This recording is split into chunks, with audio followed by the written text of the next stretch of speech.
2010 Toyota Prius. It's like somebody made a car out of going to bed without supper. Driving a Prius feels like being on punishment. But not the good kind of punishment, you know, the kind you can't talk about in mixed company. No, this is the punishment of duty. Because buying a Prius is the responsible thing to do, right? You secure your future by purchasing a car whose fuel economy is so good, you don't have to spend your afternoon at the pump listening to the regurgitated AM radio opinions of the most divorced man you've ever met. But not many people are going to be thrilled at having this recommended to them, and the suggestion that they should buy this car will often be met with the bargaining stage of grief. Because what do you mean I have to drive a budgeting class on 4 wheels? Oh, what do I look like, a guy who spent all his money on cam tokens last month? And I know. Oh, what's that? You don't want to drive a Prius? Peace and financial stability are staring you right in the face and you don't want to make eye contact? What is this, a middle school dance? Yeah, Dad, I know, I get it. You should want a car like this. I should recommend a car like this. But honestly, I wouldn't want this. And I don't know anybody else who would either, because this Prius just might be the worst Toyota I've ever driven. And that's before you even get into its cultural baggage, because in the 2000s and 2010s, the Prius was the car to signal your virtue, whether or not that virtue was sincere. There was an assumption that if you drove a Prius, one of 2 things were true. Either you were the type of person who hugged a tree more recently than another human being, or you were the type of person that complained to management because you couldn't use your Target gift card at the Starbucks inside of it. Either way, the Prius became the official car of free-flowing West Coast wannabe do-gooders whose Rolodex was filled with so many stupid names you'd think it was the menu for a millennial burger joint. So how do we even begin to talk about the Prius? A car you should want that you'll do anything to avoid having to own. Well, I'm the Roman. This is Race to the Bottom, and today I continue my search for a car I can truly, unreservedly despise. Is it this Prius? Let's find out. Every day, automotive content creators are driving terrible cars. Did you know that 2 out of 2 content creators for this channel will never receive access to a press vehicle ever again due to raunchy jokes, touchy language, and an excess of literary theory? But you can support this channel to continue to create videos for just $1 a month on Patreon. Enjoy early access to Race to the Bottom, The Roman Report, and RCR Stories historical documentaries, along with exclusive content like Mr. Regular's thoughts on Race to the Bottom cars, long-form essays, car show videos, unfiltered alternate takes of RCR videos, and the Regular Friends podcast. If even 5% of our subscribers joined our Patreon, nobody could tell us jack. Regular Car Reviews could take over the world and continue to make the absolute best automotive videos you'll find anywhere on the internet. $1 a month to change the life of an automotive YouTuber in your life. And if you'd like to support us in another way, order from our merch site, linked below. For every order that comes in, I'll send you a personalized thank you video. Support RCR today so you can get more videos tomorrow. Well, technically you would get them the minute you joined the Patreon, but you know what I meant. I'm just saying. We now return to your regularly scheduled video. I don't know how to do the announcer voice thing. People ask us all the time, what's a cheap car that I can get that will last a long time and not break the bank? And every time we tell them Toyota Corolla. But honestly, the Prius isn't that far off. Of course, I say that, but I'm not sure I would choose this either. Sure, the fuel economy is better than my Camry by a wide margin. But the gap gets even wider when we talk about the driving experience, because this is such a non-entity. It's like driving the idea of a car. I don't feel like anything is happening when I'm driving a Prius, and I don't know what to do with that feeling, because maybe it's a good thing that the ride is relatively uneventful. I mean, that's what it's intended to be, right? An uneventful driving experience for a car that was more about proving the viability of hybrids in the first place and impressing strangers. You know, this car is about making a statement first and about actually being a car second. And yet, it's still doing what a car is supposed to do. I'm advancing, I'm moving forward, I'm getting closer to a destination. But that's pretty much all this gives you.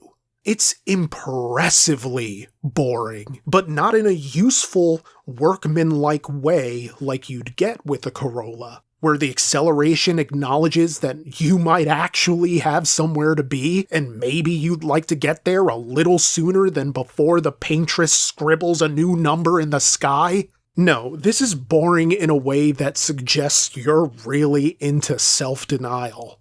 Oh yeah, baby. Nothing gets my rocks off quite like the handling characteristics of a hot dog floating down a lazy river. This is a 1.8-liter engine matched to an electric motor and running on a 1.3 kilowatt-hour nickel metal hydride battery. Between the two, you get a combined 134 horsepower and 105 pound-feet of torque at 4,000 RPM.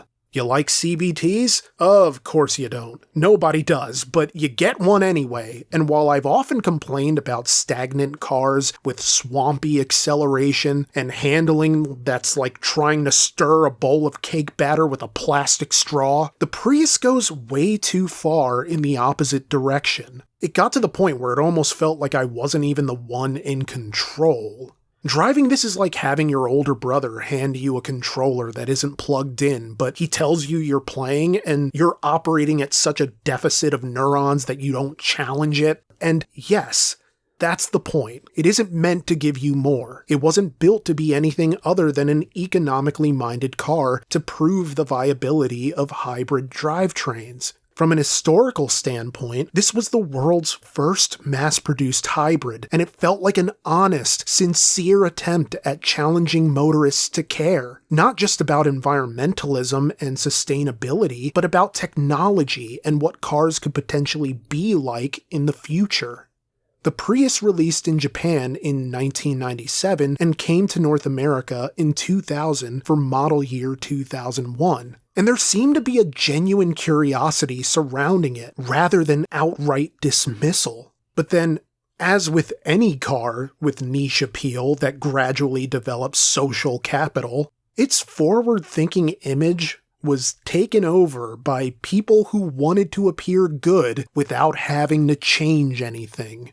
The Prius was like a multicolored flag outside of a business that donates to PragerU, and this car that had dignified aspirations suddenly became a chariot for the borderless, ungoverned vanity of undiagnosed narcissists in the 15 years before rock bottom drives them to therapy. And there is no greater representative of the cross-section between vanity and boredom than the Toyota Prius. At least in its first generation. But this is the third generation, and while it's still boring, well, that's kind of the sum of it. This is a tedious experience, even as I appreciate the Prius's influence in automotive history. I'm not a speed guy, and I still was lamenting the lack of acceleration here. And it handles like somebody slapped wheels on a dishwasher that they found in a salvage yard. Okay, not that bad. It's fine, but I'm so sick of fine. Even as last month for the Ford Titanium, I mentioned that if all I had to drive from here on out were cars that were just fine, that I would be completely fine with that. But apparently I'm not, because this was a bridge too far for me. It was so fine, It was utterly forgettable, yet it was so forgettable that I had trouble remembering later on that I even drove it in the first place. This is a nothing car. Ugh. And yet, the Prius does have qualities worth mentioning, since even the worst Toyota still has positives, in my experience.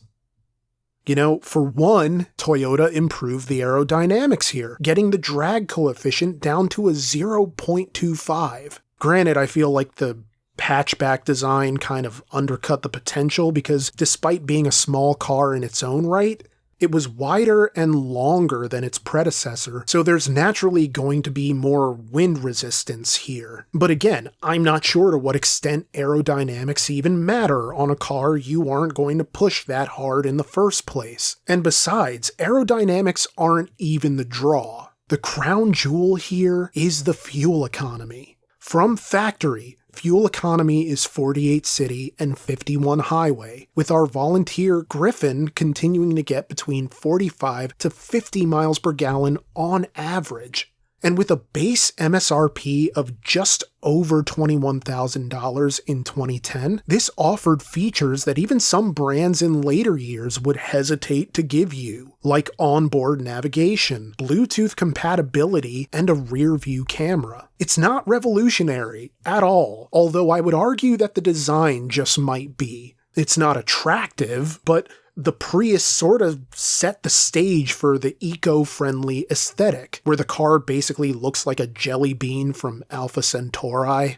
This was curvy and weird looking long before that became the industry standard, and in that way, the Prius sort of made difference its identity, like a guy who works out in jeans. With that said, by 2010, the Prius had competition. It had more or less shown there was a market for hybrids, and in that time, the Prius faced challenges from such rivals as the Ford Fusion Hybrid and Griffin's other vehicle, the Honda Insight, which is, it's certainly a car, from what I'm told. Maybe we'll have a chance to find out someday. Yeah.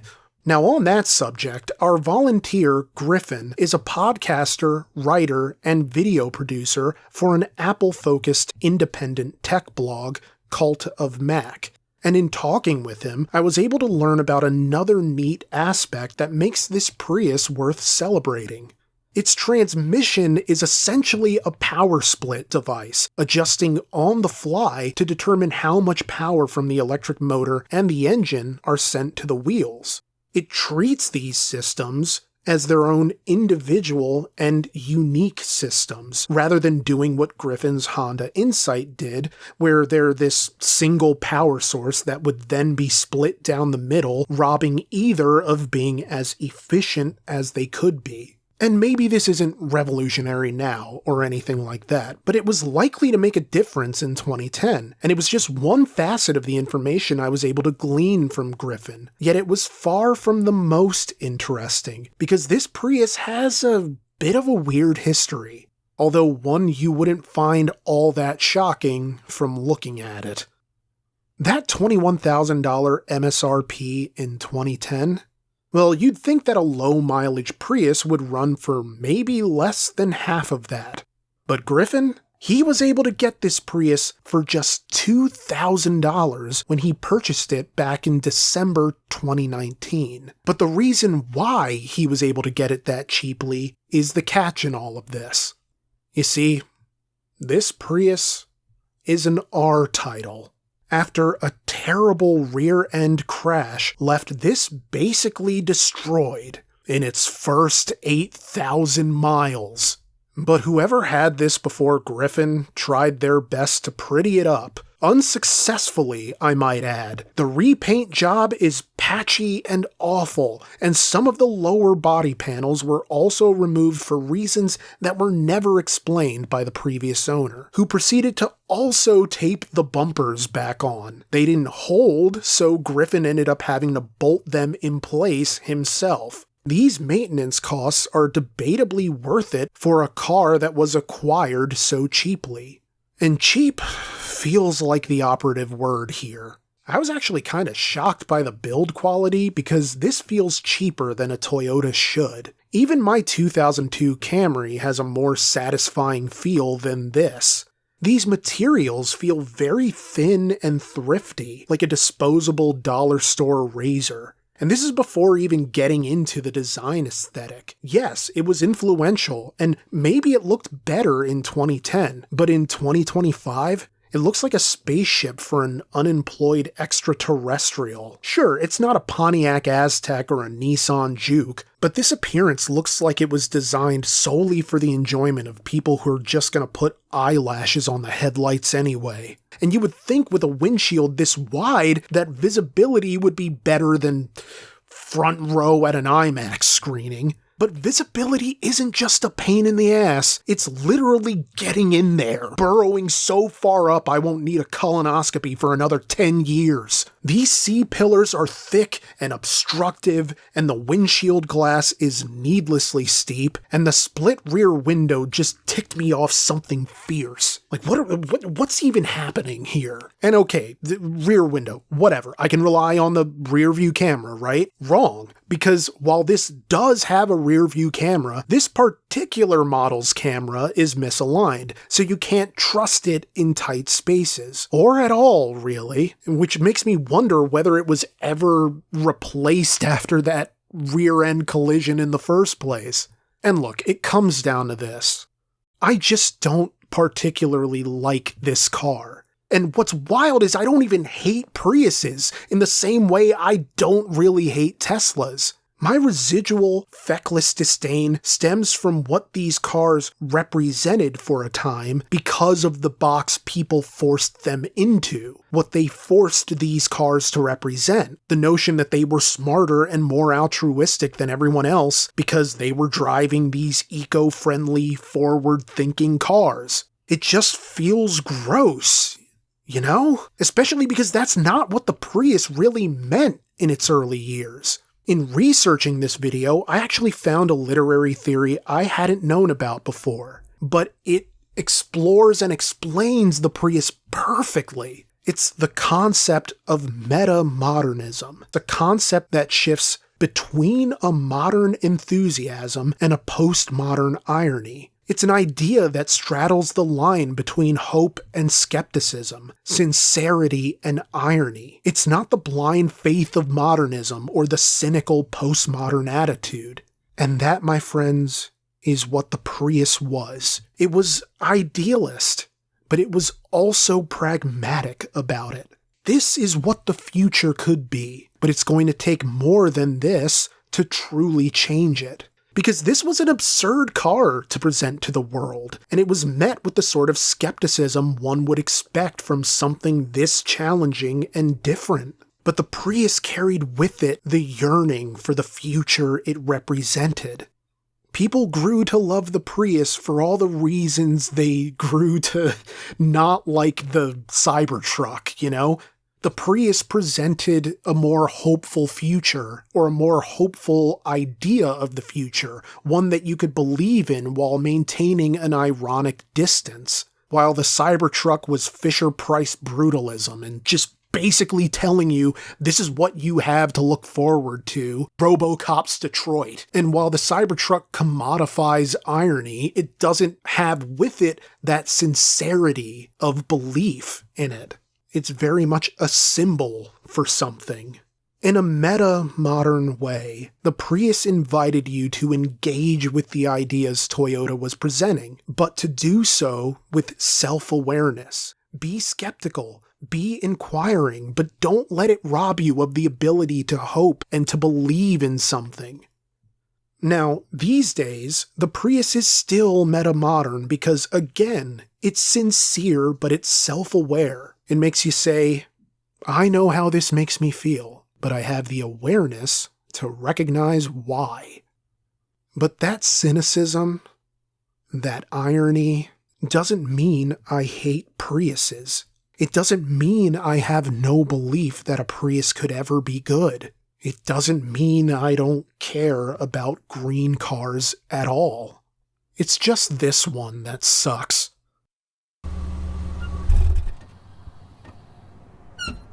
Now, despite my feelings on this car, the big question for me was whether it was worse than the Chevy Cruze, because that's about where my feelings settled. Looking back on the experience and thinking about it now, after careful consideration, this is not worse than the Chevy Cruze, whose clunky gearbox and terrible handling made it one of my least favorite cars to ever be featured on Race to the Bottom. So the 2010 Toyota Prius slots in at number 2, which means we say goodbye to the Ford Expedition after just 1 month in the bottom 5. Oh wait, no, 2 months actually, yeah.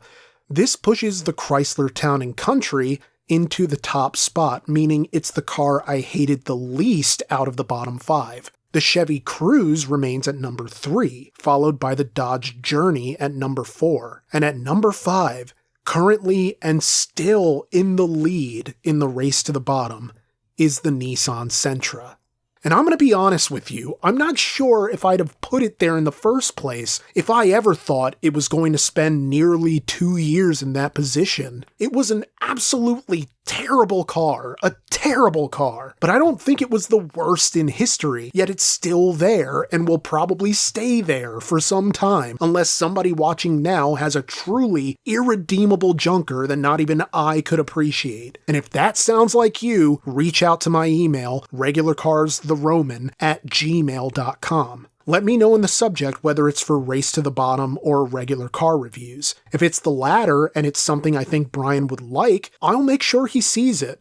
Right now, we can only accept entries from people willing to come to us in southeastern Pennsylvania. But if you can, please don't hesitate to reach out. I'd like to thank Griffin and his partner for volunteering, and for giving me such a lovely afternoon with wonderful people and a terrible car. And I'd like to thank you for watching and for supporting the show. This doesn't happen without you, so thank you. Take care of yourselves, and have a great week. Cheers. This isn't a Prime. This is a Prius, you feel nothing to drive. It is a hybrid meant to give you the fuel economy that no V6 ever did. But the question is, what should I buy? I should buy this ride. Well, maybe I'll hold off for a while.